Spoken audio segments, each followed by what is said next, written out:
Cooking up language, understanding, cover and simmer.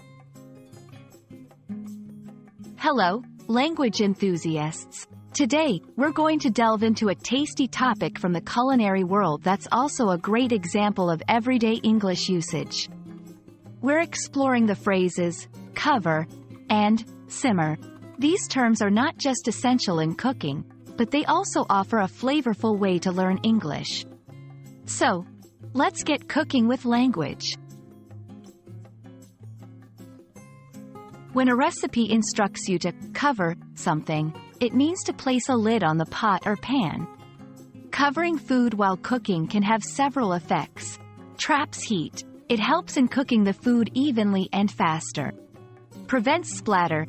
Keeps your kitchen cleaner by containing the food and liquid within the pot. Locks in moisture. This is essential in keeping the food from drying out. In English, the word cover can also be used metaphorically, like covering a topic in a video or a book, which means to deal with or address it. To simmer is a cooking technique where you heat a liquid to just below its boiling point. It's characterized by small bubbles and gentle, steady steam. In a linguistic sense, simmering represents a process that is happening slowly and steadily. Here's why simmering is key in cooking. Enhances flavors. Gentle cooking allows flavors to develop without breaking down the ingredients.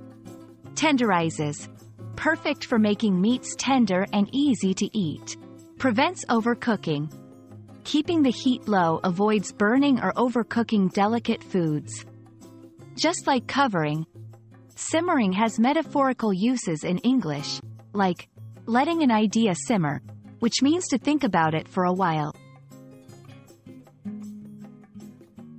We hope this video has not only added a couple of cooking techniques to your repertoire but also helped you understand how these terms simmer in the pot of the English language. Remember, language learning is like cooking. It takes patience, practice, and a pinch of curiosity. Keep exploring, and see you in our next linguistic feast.